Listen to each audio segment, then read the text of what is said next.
Assalamualaikum warahmatullahi wabarakatuh. Alhamdulillahirabbil alamin.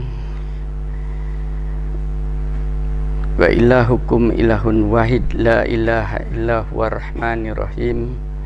Asyhadu an la ilaha illallah wahdahu la syarikalah wa asyhadu anna Muhammadan abduhu wa rasuluh. Allahumma shalli wa sallim ala Muhammadin sayyidil mursalin wa ala alihi wa sahbihi ajmain. Amma ba'd. Ya, karena ini adalah merupakan kebenaran dari Allah, penguasa alam semesta itu tadi, maka kebenaran ini harus disampaikan kepada siapa saja. Dengan demikian Al-Quran ini bukan miliknya orang Islam, Bu. Ya, ini. Nah, ini loh, baca coba. Iya. Nah, bahkan Nabi bersabda, katanya, tidaklah aku diutus melainkan untuk menjadi rahmat bagi alam raya, alam semesta, siapapun juga. Oleh karena itu Al-Quran bukan miliknya umat Islam. Al-Quran ini adalah perkataan Allah yang harus disampaikan kepada seluruh manusia. Nah, manusia yang mau mengikuti konsep rujukan yang diberikan Al-Quran ini di dalam bahasa agama, itu orang yang sudah berserah diri, yang sudah menyerah, yang sudah tunduk untuk mengikuti konsep ilahi. Orang yang dinamakan demikian dikatakan seorang yang sudah Islam. Paham ya? Disebut sebagai seorang muslim, orang yang sudah menyerah. Ya, kalau itu yang dijadikan rujukan, maka bisa saja, karena ini kan hampir 6.660 ayat ya, rujukan Quran ini kan banyak ya. Tadi misalnya sekarang dia belum bersyahadat, Pak, kan belum Islam, karena untuk menjadi seorang muslim dia bersyahadat nanti dulu. Satu contoh misalnya, dia seorang pedagang. Pada waktu dia bukan meracangan, ada orang beli, Pak, yang ini kualitasnya kualitas kelas 2, kelas 1 ini, yang ini adalah kurang berkualitas. Nah, harganya yang kurang berkualitas sekian, yang berkualitas kelas 1 sekian. Sekarang saya sarankan seperti Bapak ini dengan kondisi kalian yang mungkin kualitas kelas 1, Pak, jangan ambil yang kelas 2.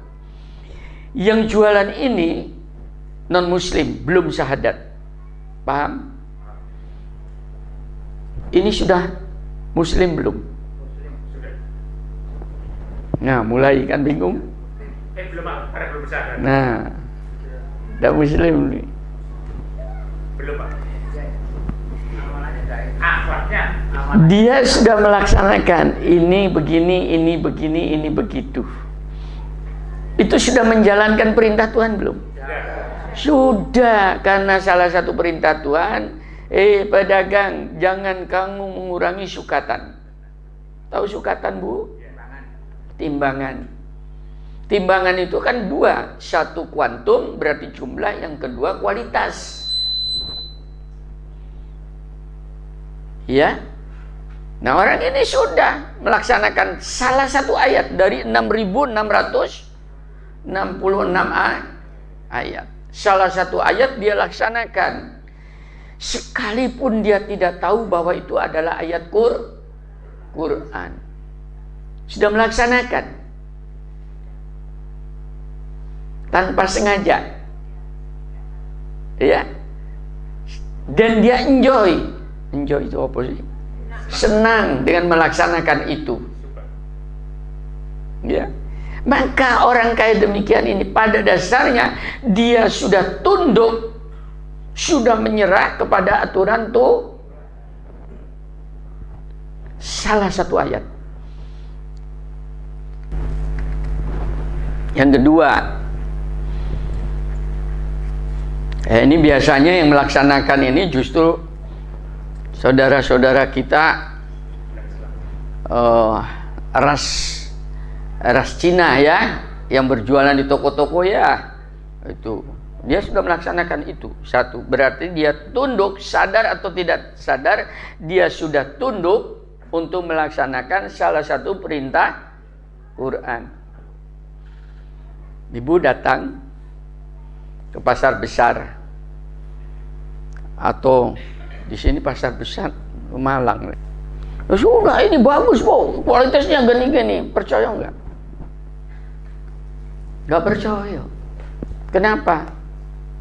Karena hampir yang berjualan di situ adalah mereka yang kadang-kadang kualitas dicampur bau. Itu di pasar besar itu kebanyakan seperti itu. Sudah bersyahadat belum itu? Mayoritas bersyahadat, tapi dia mengingkari salah satu perintah Tuhan, yaitu menipu di dalam perdagangan. Muslim nggak itu? Nyatanya enggak. Dalam hal ini dia kufur terhadap perintah Allah. Nah, hati-hati nih, karena sekarang umat Islam itu mudah sekali terjebak yang dinamakan udah masuk dulu, yaitu mengucapkan kalimat syahadat. Kalimat syahadat kan gampang sih bu. Begitu sudah mengucapkan, sudah perilakunya banyak itu korban-korban muslimah dikehendaki oleh umat lain non muslim, ya, gak boleh kecuali kamu muslim. Apa untuk muslim? Kalimat syahadat. Ya sudah, dia oke lah, saya berkalimat syahadat. Setelah rabi, halo, balik mana? Bahkan dia memandang istri yang sudah kadung cintrong ya. Nah, akhirnya terjebak di dalam sistem seperti itu. Pak Ika ngomong begini karena salah satu korban adalah bibi saya. Keluar daripada keyakinannya ya. Nah itu, makanya hati-hati sekarang di dalam dakwah itu. Jangan mudah kemudian terjebak dengan hal-hal yang tadi itu.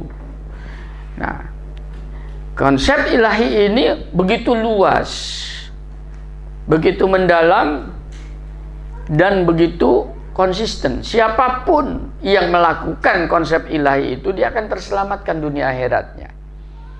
Satu contoh tadi, dia menggunakan satu konsep ilahi yang dinamakan di dalam perdagangan untuk menjaga kualitas, dia tidak menipu. Dia dapat berkahnya bu. Salah satu berkahnya, langganannya akeh enggak?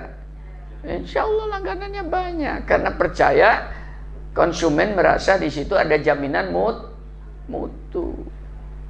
Satu contoh. Mudah kan ini, sederhana kan itu, tapi abote setengah mati ini. Kalau sudah perilaku kita itu sudah kebiasaan di dalam keburukan, untuk merubah menjadi kebaikan itu menjadi berat. Belum lagi nanti timbangannya digesek sedikit.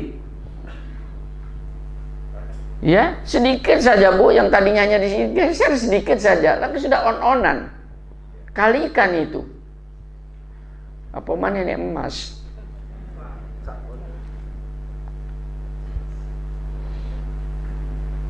Ya, dia ngitungnya, wah aku oleh sama ini kan lumayan dikalikannya. Dia lupa, dia menentang kepada perintah Allah.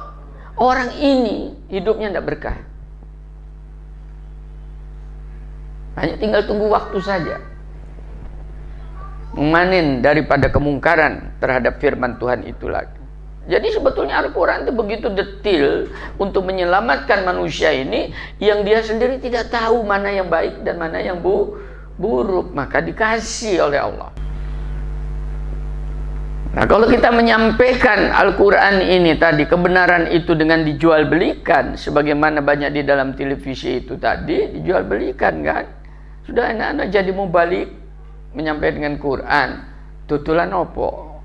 Obat cap kaki atau apa? Di TV, dodolan ngonoan. Dia tidak sengaja itu, karena konsepnya belum kafah di dalam melihat konsep ilahi. Sudah dimuliakan menyampaikan Al-Quran, tahu-tahu dia dimasuki sponsor untuk menyampaikan dodolan, iya, dodolan banyu. Itu namanya masuk di sini. Mereka ini termasuk orang upahan. Kalau sudah kayak demikian, bisa nggak membedakan yang hak dan yang batil pada orang itu? Sulit kan? Padahal pas-pas disuruh kasih 100 juta, entek duit, tapi semua hidayah Allah tercabut. Hidup ini pilihan. Mau jadi pedagang yang jujur. Kalau mau jadi mubalik. Salah satu di antara penyampaian agama Allah, jangan pernah meminta upah.